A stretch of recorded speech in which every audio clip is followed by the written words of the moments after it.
राधा वल्लभ श्री हरिवंश। राधे राधे दोस्तों, welcome back to my channel my life with Gopala. आशा करती हूँ हमारे प्रिय प्रियतम जी की कृपा से आप सब अच्छे होंगे। हमारे सदगुरुदेव भगवान जी के चरणों में कोटि कोटि नमन। राधा वल्लभ संप्रदाय में श्री लाल जी का जन्मोत्सव मनाया जाता है।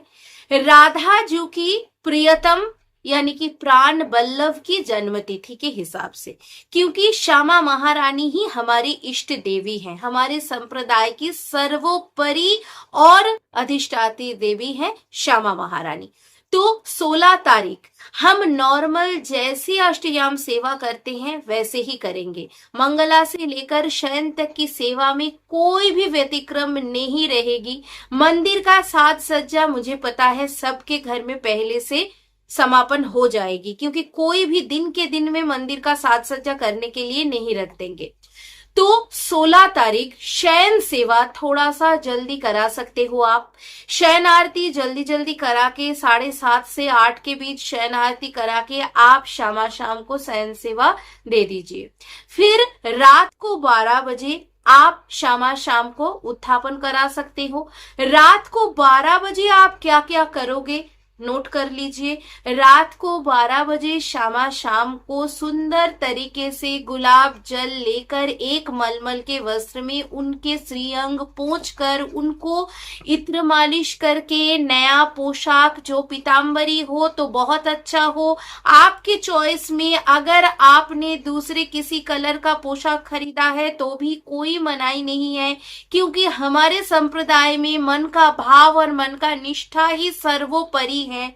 तो आप नया पोशाक धारण कराइए, क्योंकि राधा जी की जो प्राण वल्लभ है लाल जी, उनका जन्म तिथि है, उसी समय उनका जन्म हुआ था, इसीलिए उनका खूब सुंदर से आरती करिए। जैसे हमारे संप्रदाय में आरती के विधि है वैसे ही उनका आरती करिए। आप शंखनाद भी कर सकते हो। उस समय आप लाल जी को जो भोग निवेदन किया जाता है, जन्माष्टमी का स्पेशल जो भोग है, माखन, मिश्री, दूध, दही, अधोटा, पंजीरी, धनिया पंजीरी, आटे का पंजीरी, मोहन भोग, मिंगी पाक, तरह तरह की बर्फी थोड़ा थोड़ा करके भोग निवेदन कर सकते हो। इसके बाद क्या होगा, समय तो आपका चला जाएगा, 12 से आगे चला जाएगा और करते करते देख लीजिएगा हमारा उत्थापन का समय ये सब विधि संपन्न होते तक आ जाएगा। तो जैसे उनका मंगला होता है फिर से वैसे उनको मंगला करिए, मंगला भोग निवेदन करिए, मंगला आरती करिए। और अभी जो उनका अभिषेक होगा, ये अभिषेक पंचामृत से कराया जाएगा। दूध, दही, मधु, शर्करा और घी। शर्करा में आप चीनी के बदले गुड़ का भी इस्तेमाल कर सकते हो। बार बार गुरुदेव भगवान जी ने ये बताया है कि साधक के साधन प्रक्रिया में मधु यानी शहद बाधक है, इसलिए मधु मिश्रित जो पंचामृत है उसको आप सिर से मस्तक से आप स्पर्श कराकर तुलसी जी के गमले में आप डाल सकते हो, या फिर अन्य किसी पौधे के परिच्छिन्न गमला जिसको आप बहुत ही साफ सफाई से रखे हो वहीं पे आप निवेदन कर सकते हो, क्योंकि शाम की अभिषेक की महाअभिषेक की पंचामृत है। और एक चीज, जन्माष्टमी तिथि पालन के दौरान सिर्फ लाल जी का हम अभिषेक नहीं करा सकते हैं।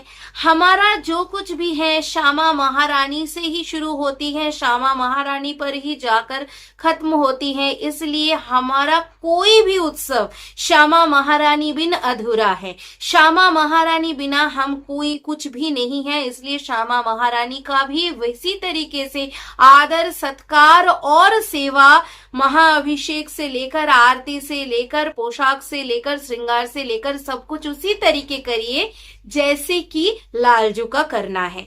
सिर्फ ये लाल जी की जन्म तिथि नहीं है, ये श्यामा महारानी की प्राण वल्लभ की जन्म तिथि है। अभी व्रत हमारे संप्रदाय में तो व्रत रखने की विधि है ही नहीं, हम एकादशी तक नहीं करते हैं। तो जन्माष्टमी के दिन बहुत सारे लोगों की जो मान्यता है, जो बिलीव लोग करते हैं कि हम शुरुआत से व्रत रखते हुए आ रहे हैं, क्या हम ना रखें?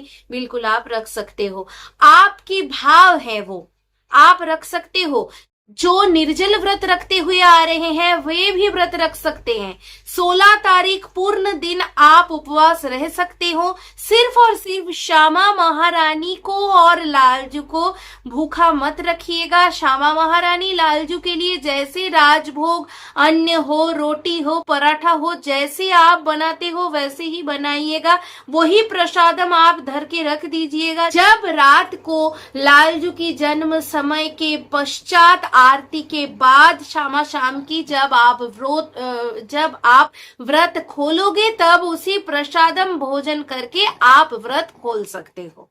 अभी 17 तारीख नंदोत्सव है। 17 तारीख मंगला से लेकर शयन तक का क्रम जैसे हम लोग करते हैं वैसे ही करेंगे, पर लास्ट वीडियो में भी मैंने बोल दिया था ये कि 17 तारीख औलाई का कोई पद्धति हम लोग नहीं करेंगे।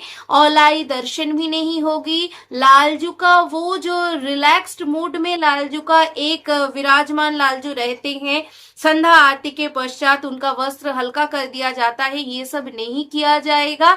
और जैसे हितोत्सव में साथ में ही उनको विराजमान रखा जाता है वैसे ही वे विराजमान रहेंगे। और बहुत ही खास दिन है नंदोत्सव के दिन। तरह तरह की पकवान घर ही में प्रस्तुत करके भोग लगाइए। सद्गुरुदेव भगवान जी ने ये बहुत बार बता दिया है, चाहे आपका जो भोजन है वो सात्विक हो पर वो बाहर बनाया जा रहा है और पवित्रता का ध्यान ना रखते हुए जो बना रहे हैं तो उसका सात्विकता का जो गुण है वो नष्ट हो रहा है। तो बाहर का सात्विक भोजन भी असात्विक है। तो हम लालजू को श्यामा शाम को कोई भी बाहर का सामग्री का भोग नहीं लगाएंगे। जितना भी हो सके हम घर में प्रस्तुत करेंगे। 56 भोग बनाने का समय नहीं हो रहा है, मत बनाइए। 2-4 भोग ही बनाइए, या फिर भले ही आपने एक भोग का पकवान बनाया है वही निष्ठा के साथ ऐसा मानसिक भाव करते हुए कि ये इसी भोग में ही 56 भोग निवेदन कर रहा हूं मैं या फिर निवेदन कर रही हूं मैं। अब एक बात कि लालजू की जन्म की बधाई का जो पद है कहां से गायन करेंगे, कहां से मिलेगा। जिनके पास पुस्तक है उनकी बात अलग है, जिनके पास पुस्तक नहीं है उनको जानकारी कहां से मिलेगी। क्योंकि 16 तारीख जब 12 बजे हम श्यामा शाम को उत्थापन करा के आरती करेंगे और पोशाक धारण कराएंगे, भोग निवेदन करेंगे, तभी से हम श्री लालजू की जन्म की बधाई का पद गायन करना शुरू करेंगे। तो राधा केलिकुंज ऐप आप ओपन कर लीजिएगा। राधा केलिकुंज ऐप में जो सब सेक्शंस आ रहे हैं उसमें जो उत्सव के पद सेक्शन है उसके अंडर श्री लाल जी की जन्म बधाई के टोटल 126 पद अपलोड कर दिया गया है। अगर राधा केलिकुंज ऐप का पुराना वर्जन आप यूज कर रहे हो तो भी नोटिफिकेशन आ रहा है उसमें, तो राधा केलिकुंज ऐप को अपडेट कर लीजिए। आपको लालजू की जन्म बधाई की सभी पद मिल जाएगा। तो आशा करती हूँ मेरे सखियां जो सवाल पूछ रही थी उनको उत्तर मिल गया होगा। अभी आज का व्लॉग मैं एंड कर रही हूँ। फिर से अगर कोई सवाल आप लोगों को सताए तो पूछ लीजिएगा। अगर मुझे जानकारी होगी तो मैं बता दूंगी। श्री राधा वल्लभ, श्री हरिवंश, श्री वृंदावन धाम, श्री वनचंद्र जी की जय। राधे राधे।